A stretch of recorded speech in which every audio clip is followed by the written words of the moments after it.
Did all of that record? I had stopped it, but it hasn't been, I had stopped it. Does it like sometimes like, maybe when I started my video, so it wasn't recording that long. Okay. Oh, well, you can turn it off for now. I just, after I say like, okay, Oh, it's recording again. To International Education Week, or as we affectionately in International Education call it, IEW. It's about bringing, societies and communities together to celebrate international education. And so we're thankful for you all being here. And so I look forward very much to this presentation.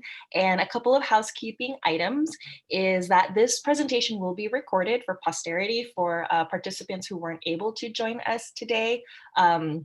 And also for anyone, we might use it for future if we want to give it as a resource for students. And so we've got a couple of folks in the room, which is great to see. I'm very excited. If we could all keep our mics muted so that there isn't any kind of feedback or background noises, and then feel free to unmute or mute as directed by the presenters. We'll also be able to use the chat. And also, since it is about coming together as a community, let's make sure that we have respect for our presenters and for each other as participants. And that's it for me. And we will have a couple of other announcements at the end as well. So stick around at the end of the presentation. We just want to make sure you're aware of all the other great IEW events and opportunities for the rest of this week. Thanks, Cherie. Okay, thank you, Aileen. All right, so let me just share my screen with everyone.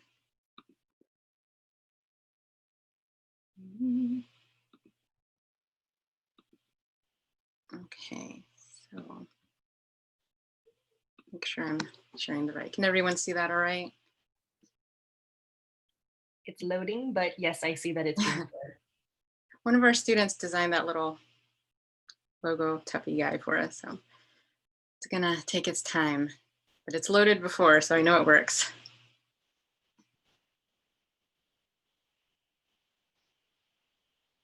Please load. Okay, there we go. All right, so so again, thank you. I'm just going to reiterate what Aileen said about taking the time to participate. We really appreciate you spending this hour with us to explore what are the what is the unique experience or experiences of some of our Black Titans, whether it is related to that racial identity or other identities, because obviously we know this is a complex topic. So before losing any more time, let's just go ahead and get started. Does that want to click forward? There we go. With some takeaways for the hour that we're hoping you'll have after spending this time with us. So just for anyone who knows, in England, they call fast food, and they don't call it takeout, they call it takeaway. So that explains the picture. So first, we're going to have some context, giving you a little bit of background about higher education, international higher education, and how it relates to the reality of who participates in these global education opportunities that we try to put forth to our campus community. We're going to, we have a couple of our students here who are going to be our student panel that will just be sharing their experiences with global education, answering a few questions from us. We're not gonna interrogate them, but we just hope that the information they can share and the advice they can share will be useful for other students. And then we just want students to feel like they're coming away, not with all of the answers, but sort of a toolbox about how they can prepare themselves, how they can feel empowered to just even start this journey of asking, preparing themselves, and then eventually deciding to make that decision to participate. Okay, just very quickly, I want to give a brief introduction to our presenters today. I'm Cherie Merrill. I work in the Study Abroad and Global Engagement Office as the Associate Director. I work with Aileen and Juim, Abby, who is on leave right now, and a lot of other really invested colleagues to coordinate and put together Study Abroad and Global Engagement. more so now global engagement opportunities now that travel has been suspended through summer 2021. Let me just let Darren and Nate introduce themselves briefly. Hello, everyone. Thank you for joining us. My name is Darren Smith Gaddis, and I'm the Director of Institutional Relations and Diversity Initiatives for a international education organization called CAPA, the Global Education Network. So I'm really pleased to be here. I've worked with Cal State Fullerton for a long time.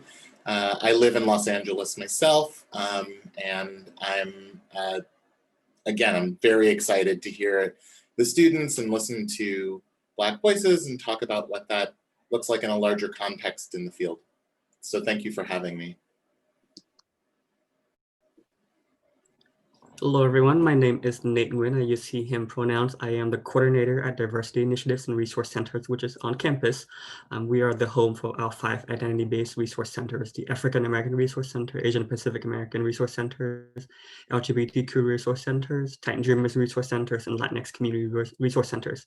So we're all about empowering students and helping students find communities on campus, but we also understand the importance for our students to have broader experience than just what they find on campus. And so I'm a big fan of study abroad, having been someone who studied abroad myself in my undergraduates. And so I'm very happy to be here to hear the voices of our Black students and their study abroad experience, and to continue to explore ways that our departments on campus can continue to support all of our students, whether here or abroad. Thank you, Darren and Nate.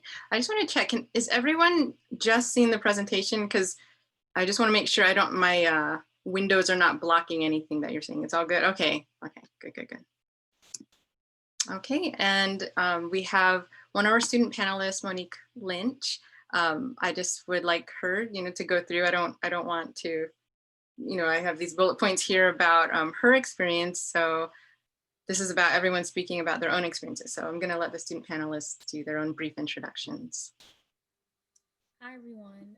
My name is Monique Lynch. I studied abroad. Oh, we can't hear you. Hold on. Just a little louder, Monique, please. Yeah, just a little bit. Uh-oh. If I get really close, you might be able to hear me. That's a little better. Okay, I'm going to get really close. Okay. Hi, everyone. My name is Monique. I studied abroad in Jaén, Spain. It was a year-long program with CSU IP, International Programs, and I studied abroad in my undergrad at Cal State East Bay.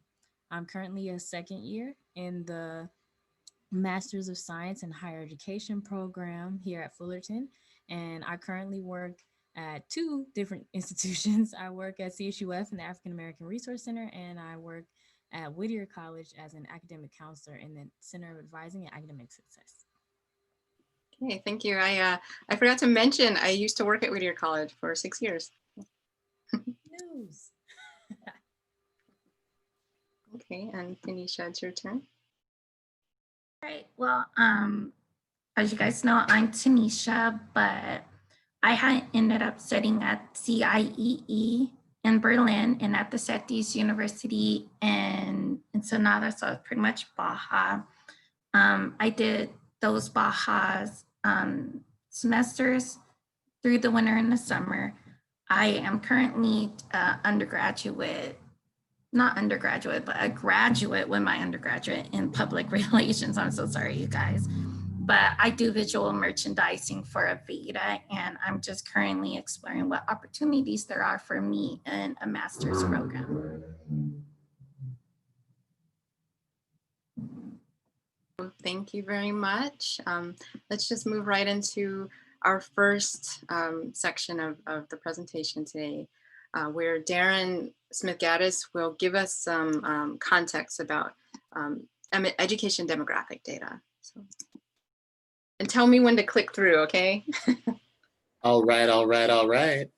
So thank you again for having me participate in this discussion. And one of the things that you may hear, certainly if you're an IE practitioner, is this language around we're international, so we're diverse. We're international, so the work we do touches upon many different demographic communities. And I think it's helpful for us to take an honest look at who does this work in the field? Where do we come from? What's our background as we look at things like racial and ethnic diversity? And we know that race and ethnicity are two different things.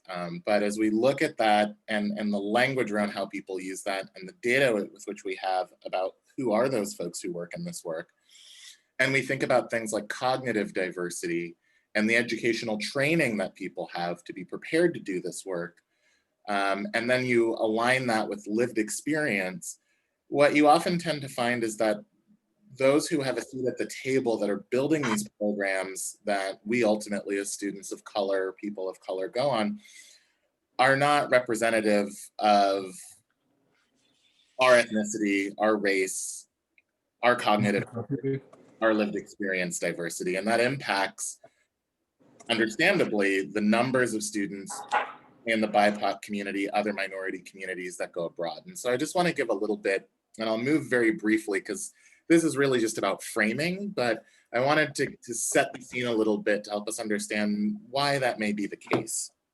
So very briefly, there's about 960,000 people who work in the education profession, education administration within the United States.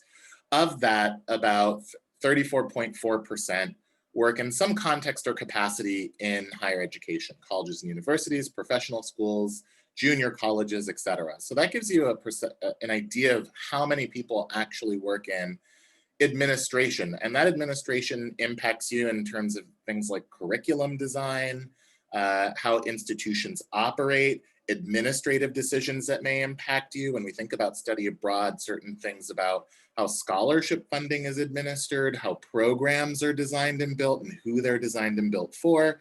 So there's about 330,000 people in the US, not in education abroad specifically, but who work in higher ed that are making those decisions, of which international education is a subset.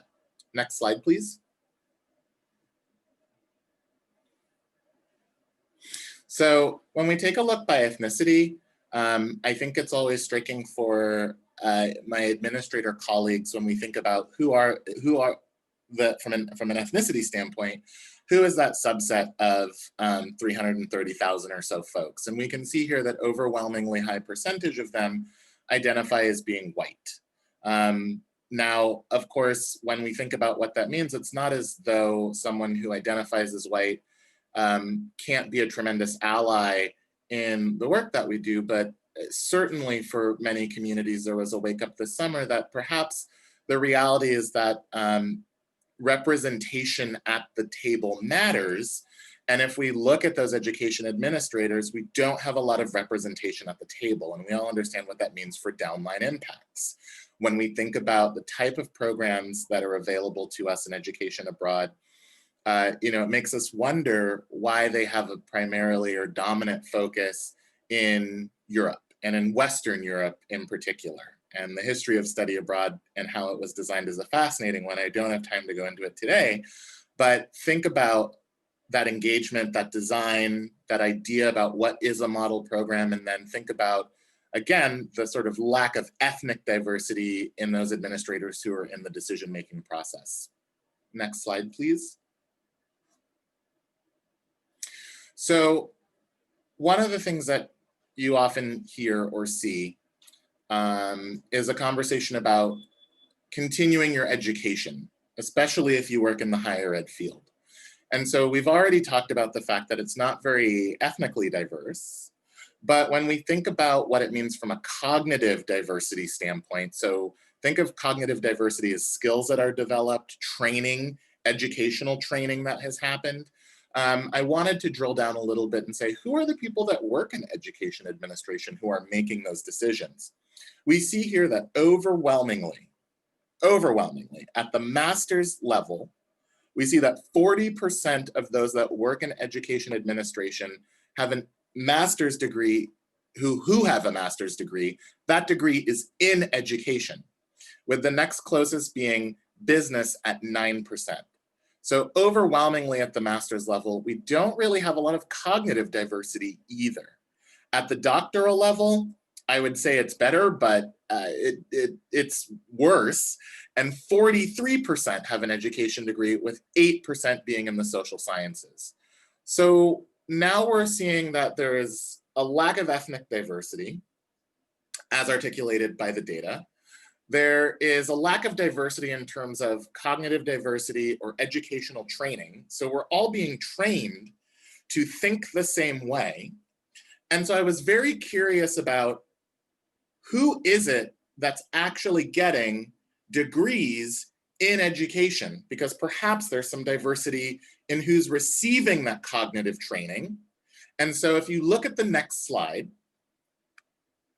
you will find that education degrees awarded by race and ethnicity, an overwhelming percentage, again, of those folks who are getting the training, who are those administrators making decisions, who are those administrators sitting in the room, who those administrators that have the educational background, over 65% of those folks that have these degrees who work in higher ed administration are white. And actually, let me clarify, not higher ed administration, but educational administration are white. So we're seeing a lack, again, of racial ethnic diversity, a lack of educational diversity, a lack of training diversity. And this matters also primarily because when we think about the administration of education abroad, one of the first things that we see in hiring and in position descriptions are two things. One, do you have study abroad experience? And I'll show some data a little later that says, well, there's going to be a very specific group of students that have that study abroad experience. But two, do you have an educational advanced degree in something that we would consider relative? And we know from the previous data that if we're hiring mostly folks who have education backgrounds, that they're going to be of a certain demographic. And these are the people who, again, are making those decisions about how to support communities of color for success. That doesn't mean that there are not allies, but it means that there really is a lack of legitimacy and representation at the decision-making table, which has downline impact on everything that we're trying to do to achieve inclusiveness, equity, and diversity. Next slide, please. One of the other things that I think is really interesting that's worth noting is that when we think about faculty programs, and some of you may have gone on faculty programs, when we think about offices in universities and colleges where there may be a faculty co-chair or a study abroad director that has a faculty background, what I think is one of the most poignant sort of focal pieces when we talk about bringing that diversity to the table, this graph shows that for higher education, faculty at various levels and rank of faculty, full-time faculty, 40% of full-time faculty in degree-granting post-secondary institutions as of fall 2018 were white males, 35% were white females. That means 85% of faculty at institutions in the United States are white. 75%.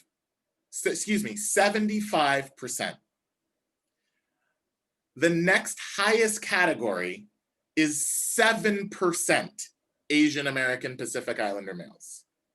That is an astounding difference. And I think it's something that we need to think about because all of the programs that you've had a chance to experience or go on, there is an underlying academic component, and chances are that was built, thought through, created. The assessment tool for figuring out your learning was most likely not by someone who represents you or understands you or has a shared identity or lived experience you have, and that really matters. Next slide, please.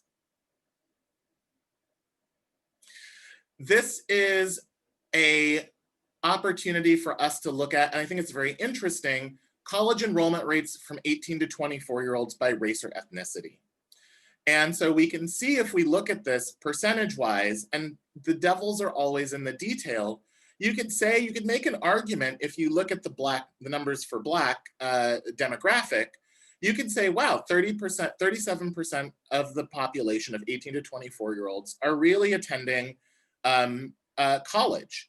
And those numbers are not horribly out of whack, say, from other demographics. So they must be doing pretty well. And the reason I demonstrate and show this slide is one, to show that, you know, how you present data and how data is interpreted matters. So when you hear things like this, dig into the details, because as we see this, go to the next slide, please, you will then see that although on a percentage basis, it's looking pretty good, when we look at total college enrollment, we see a disproportionate difference in who is attending our colleges and universities. And we need to be very aware of that, because the consumer that is most represented in college and universities are not students of color. And therefore, when we think about programming in the classroom, so academic or curricular, when we think about co-curricular and extracurricular programming, when we think about the high impact practice of study abroad and who gets access to study abroad, these numbers matter. And they look pretty bleak for underrepresented community groups. And this is all what is taken into consideration when we talk about how do we engage, support, build programs for, market to, and who's at that table legitimately speaking about these communities and about what support and what really success looks like. I think I got a couple more slides. Let's roll through and see. If you don't know, a lot of the data in study abroad specifically, so now we've moved out of higher education administration or looking at faculty and look at US study abroad, a lot of that information is collected by IIE and what's called Open Doors in the Open Doors report. And again, this is just an example of showing what it looks like, what data can look like from one perspective. We see that there was a 12% increase in study abroad for minority categories over 10 years, which frankly is abysmal, but in our field, we talk about that in a lot of ways and look at that data to show that we're moving in the right direction.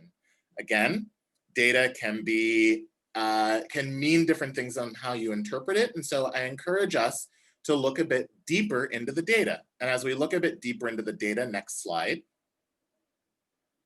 we will find that what does that really mean over a 10 to 12 time year? We see that, yes, there have been some gains that have been made in some cases relative to the decrease of the monopoly of study abroad for certain constituencies, certain major constituencies, like students who identify as racially or ethnically as white, although we know that there are some issues with how race and ethnicity are reported.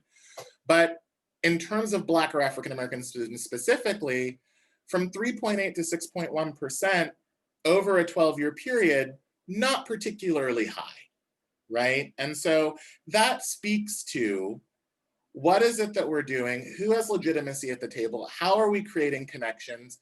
How are we seeing ourselves in this high impact practice? And where are the changes being made so that the structure of this opportunity is really reflective of what our needs are, what our desires are, taking advantage of what our strengths are in the BIPOC community, and being able to leverage that to feel safe, secure, healthy, and have a range of academic programming, international academic programming that really speaks to us. And so I encourage you, I do believe this is my last slide, I encourage you all as you move through this process to think about what does that mean to have representation at the table, and to challenge your communities to say, who is making these decisions? How have you gained legitimacy in this community? And that you need to really demonstrate that you are inclusive in how we talk about and support these kinds of opportunities, especially for the Black and African-American community and the BIPOC community as a whole. That's me setting the scene. I think I'm out. I took a lot of time. I really appreciate it, but data matters, facts matter, and thank you all. Thank you, Darren. Thank you for that.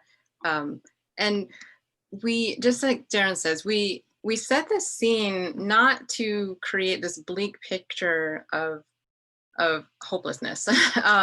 In fact, we set the scene so that people are starting from a realistic standpoint, starting point, and not just feeling like, why does it feel like this is an unattainable thing?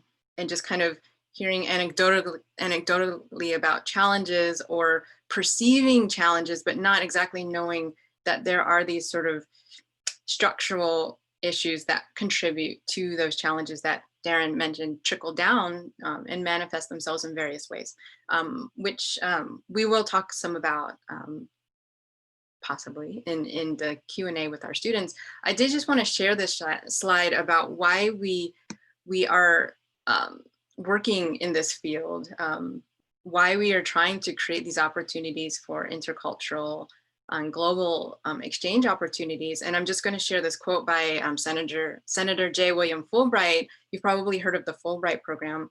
And he is, you know, I feel like was a pioneer in international education. He fits into the white male demographic, but I would, in the work that he did, consider him an ally of what he was trying to create. I think acknowledging through this quote that we don't have all the answers, but that's part of the job of creating these exchange opportunities, is to create understanding. So I'm just going to read it. One time I will read at you. The essence of intercultural education is the acquisition of empathy, the ability to see the world as others see it, and to allow for the possibility that others may see something we have failed to see, or may see it more accurately. The simple purpose of the exchange program is to erode the culturally rooted mistrust that sets nations against one another. The exchange program is not a panacea, but an avenue of hope. So this idea, I think it fits very well with what Darren was saying about recognizing who is not at the table, whose perspectives, whose views, regardless of all the empathy we might have in ourselves, if we are not employing that with the people we need to have at the table, how are we ever going to get past a lot of these disparities that have been created, but supported also by these systems that are currently in place. So get off my soapbox. But so right now we're just going to shift now to talk about some of the actual individual experiences with our students. And so Nate and I are going to have our little, we're going to tag you're it, you ask this time. And Nate, I love you so much for providing your questions from your intercultural workshops, because they fit so well with what we're going to be talking about with the content. Sorry, barking dog in the background. Yes, but giving our students a chance to share some of their experiences, having participated in a study abroad experience, or multiple, possibly. There's still time, Monique. Even under the circumstances that Darren kind of laid out for us just now. So, and I just included a little photo here, again, reminding you all. So Monique studied abroad in Jaén, Spain, and this is a iconic cathedral in that city. And Tanisha was in Berlin for her semester-long program. That's the Brandenburg Gate. So just some little fun things there. Okay, so I will let Nate start, since he was so nice to share the questions with us. But also at the end of our questions, and we do, you know, I will keep an eye on time for us. We do have the chance, if anyone would like to type after we get through these questions, a question they have in the chat, we would, you know, we'd like to be able to address your questions that you might have for the students as well. All right, thank you. So to get us started, you know, a lot of students of color talk about not knowing about study abroad, or not even thinking that it's an option or a possibility. And so it's great to have your voices here today to help us understand, you know, what even got you to study abroad in the first place. So our first question for you both is, what encouraged you to study abroad? And what did you have any reservations or challenges prior to going? Let's start with Monique. Hello, can you all hear me pretty well? Yes. Yes. Okay, see, it works. So mine is actually a funny story. I am from the Cheetah Girls era, and the Cheetah Girls #2 movie was in Barcelona. And I was just astounded. And I told myself then, I'm going to Spain. And I swear I was like maybe 12. And it just stuck with me. Like, I really do want to go and I'm going to do it. And so I ended up at a small private college for my first 2 years of college.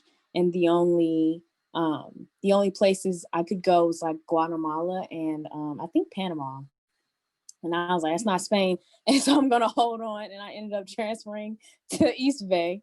And I just held on to that dream. And I think what it was just seeing other women of color. Like, representation is a real thing. And I saw them out here dancing and singing in the streets of España. And I was like, I'm going to be dancing and singing too. And so that's what encouraged me. But I'll definitely say my reservations were that I was going to be alone because I don't really, before I went, I didn't know if there are any Black people in Spain. And I know that none of my family had ever been overseas. Like, we traveled, but not over there. So I didn't really know too much about it. And I was very concerned about being the only Black person in my program or not knowing any other Black people around. So that was probably my biggest reservation. Thank you, Monique. What about you, Tanisha? Okay, there we go. So what really encouraged me to study abroad, I think, was just that feeling of kind of being sick of California in a way. I remember throughout my 2 years at Citrus College, I would see just all the postings for study abroad. And, you know, it's that moment where you're always like, oh, God, I wish I could go, but I don't have the time. I don't have the resources. It's just not in the cards right now. So when I had the opportunity to go to Baja in the winter, it was such an affordable program.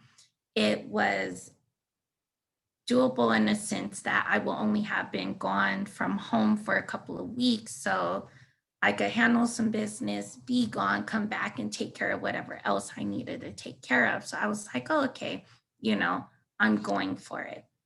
And when it comes to reservations, I don't think I had very many, in a sense that I come from like a background living in group homes. So diversity to me has always been something that I was comfortable with, but also is like when I'm just in, say, a group of African Americans or, you know, Hispanic people, it's almost like I crave that diversity. So it's just really never stuck out to me like, oh, you know, I'm this Black chick going somewhere where there may not be Black people. I think I've just been comfortable in my skin and fortunate to really come from a diverse environment. The challenges, again, it had to be more financial for me. So I was just really fortunate with the financial aid and the scholarship opportunities that I was able to obtain. Thank you. Next question, how did your racial or, you know, and or other identities that are listed here, ethnic identity, gender, sexual / affectional orientation, ability status, religion, how did they shine in your study abroad experience? I love your wording, Nate.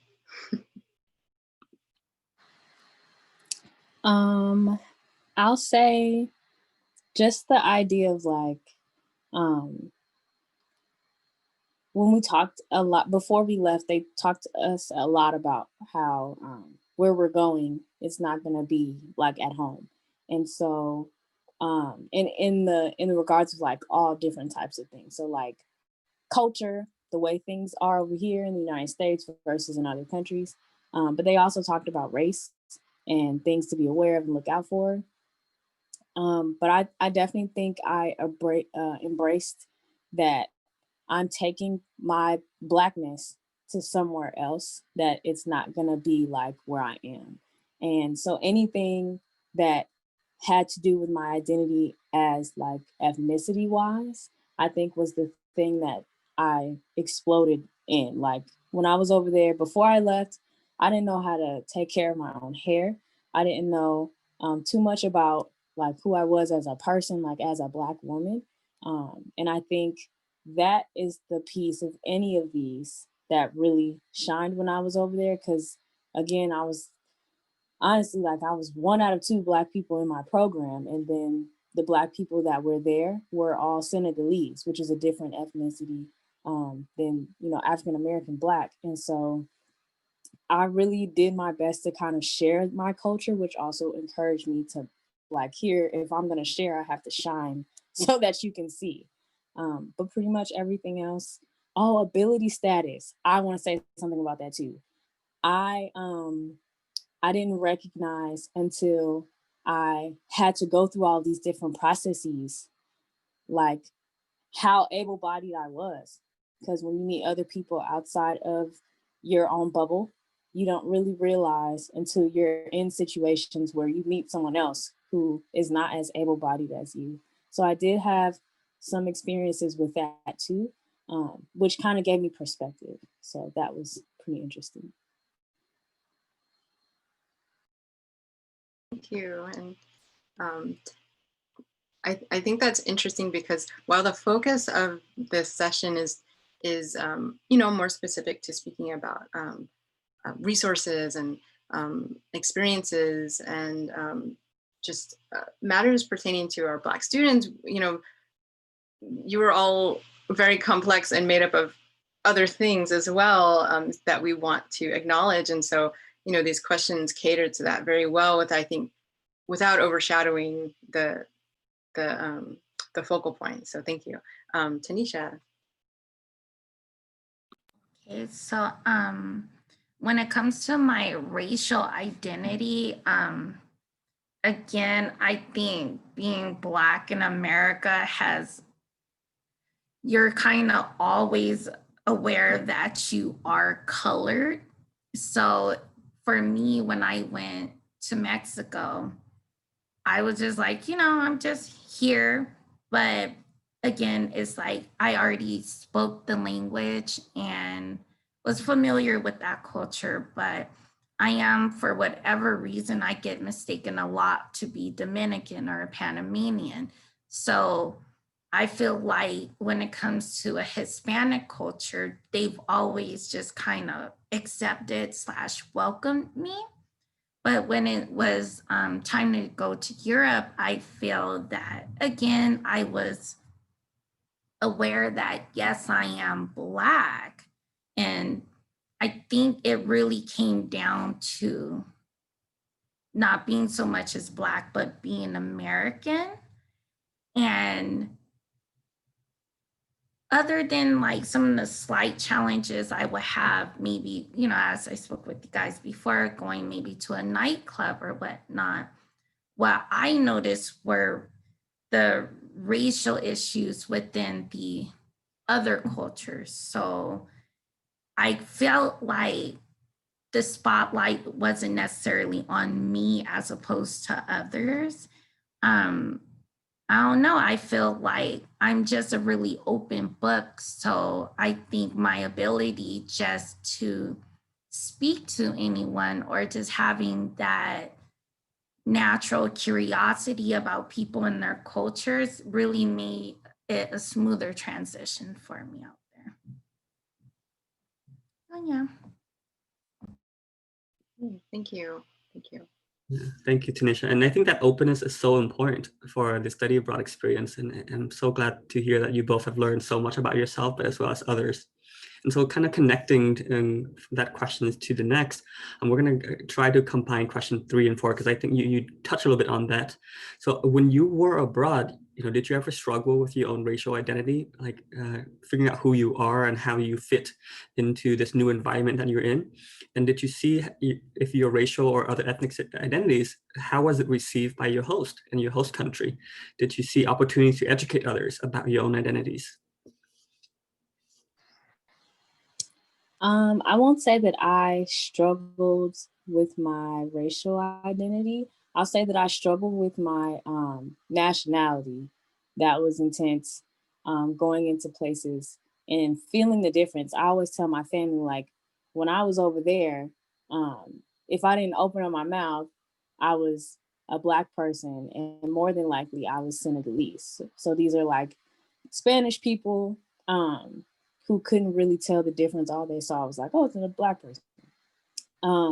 But if I opened my mouth, then I was American. And the strong difference between what that means, like being a Black person here in the United States and feeling that every day, it was a struggle to be over there and feel the difference, and have to like analyze that, like, oh, okay, so before you found out I was American, I wasn't worth your time. You weren't trying to help me. You weren't trying to speak to me. But now that you hear me speak and you see that I'm not from Senegal or another country where they have people from countries with a lot of Black people, now it's, oh, well, where are you from and why are you here? And now you want to know all about me. So that was a struggle that I had to learn not to take personally, because I know that it's all about people's perceptions and how they feel based on what they see. So I'll say that was a struggle, not necessarily racial though. And then that kind of plays into how I was accepted in my host country. Because around my host parents, they were all very accepting people. Like, I didn't really have any problems talking about my culture, and they were all that wanted to learn and know what was going on over there. And they still want to know what's going on over here with all of the Black Lives Matter and police brutality. They're always asking me, like, what y'all got going on over there? But for the most part, when it came down to educating people, it was mostly about the difference of like being Black versus being American, and like what that means, and how when I'm over there, how I feel different. I feel like a different person based on wherever I'm at in the world. So yeah. Thank you. That's important. I think oftentimes we forget about how much the US has exported its culture through film and media. And when we're abroad, how much of that nationalism is present when people hear about what it means to be an American. And it's hard to separate yourself from these perceptions that people have of you. Thank you, Monique. What about you, Tanisha? Well, I just want to touch up on what you literally just said, was like how I said the whole Friday situation where the media has really kind of really downplayed us to kind of be a certain type of person, or you have to be living in a certain area. And it was just something really funny, not as offensive as I really thought it would feel. But for myself, being Black in Europe or in Mexico, I feel like Mexico was kind of like this huge vacation. Like, I felt like I was kind of home. I felt like I was in my element. When I was in Europe, I think it was more so of a personal journey internally, as opposed to one that had to do with my race or ethnicity. So I just didn't see the struggle there. It was just like, again, just really a personal journey of setting myself outside of my comfort zone, because I'm like, this is way too new for me. But I just really don't think I struggled with that, whether it was like hair or, finding skincare. Once I had began to speak the language, I was like, okay, it's week 3. I think I've kind of shut myself off. I could go to the grocery stores. I could navigate and speak with whoever if I had to jump into an Uber. But it really was, I found myself, when it comes to race and ethnicity, I felt more struggle for those who were in Europe who had actually come into Berlin. So that's me and my big heart. But I think I definitely learned a lot about the world, because you see in America like what our racial issues is, but when you step outside, it's like oh, wow, you know, it's not just us and it's so different. But yeah, everything. Thank you, Tanisha. It's funny you mentioned that because people have assumptions of what Americans are like, and we also have assumptions of what Europeans and other people are like, right? But their live experience is as complex as ours, and so you learn that firsthand. And I think it's interesting because you also touch on, you both touched on certain privilege that you had not maybe before thought about that you do have, and placing yourselves in these different contexts brought that to the forefront for both of you in a way that maybe had you not gone abroad, or it might have taken longer to realize, or maybe never would have happened. So I think that's another thing that really, those transformational moments are kind of what these opportunities are all about, and why we feel like it's so important that these students receive them and have the opportunity to participate in them. I'm not skipping 5 because I feel like you have answered it to a certain extent. But I am going to go on to number 6 and ask, what advice would you give to a student, to a Black student, or students of color who are thinking about studying abroad?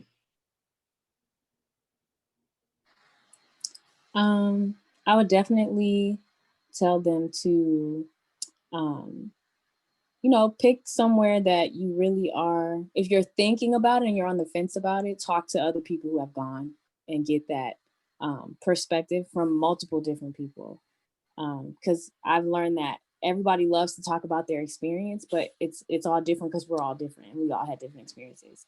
And then I would also say, like, to pick somewhere not based on how other people's experiences went, because oftentimes when you hear something about a place, you're like, oh wow, that's crazy. But if you like read the reviews on a restaurant or something, or you talk to someone else, you'll hear something totally different, and not just taking people's word for it.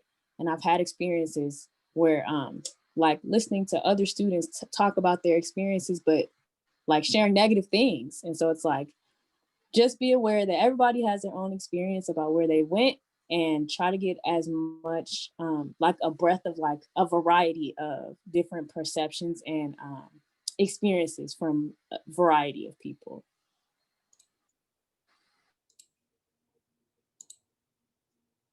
Thank you. And Tanisha, do you have any advice?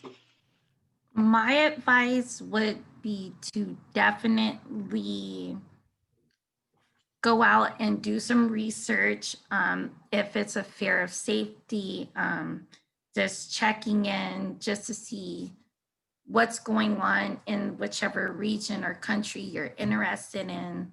For myself, I do know, well, of course I'm Black, but outside of the Black community, I know quite a few Cambodians and Hispanic people who have, a lot of our families have come into America. So I think that you might want to maybe speak with someone who's more, if they are from another country, just get their advice on, how familiar they are with it. Or for myself, I had to really touch base with another student who was from Germany, but on the Western side. So I was so afraid of certain things, but she's like, no, Germany really is quite open-minded. So I was afraid of, just any racial tension or how I was going to be treated. My family, there's people who haven't really traveled much. So it's like, you can't find a support group with someone who's so afraid to even step outside the city per se. So outside of maybe counselors, I definitely will touch base with anyone, of a different nationality, or anyone, like Monique has said, if you've already traveled or if you've already studied abroad, because that definitely makes a huge difference. And if you've already signed up for a program, I was that person who was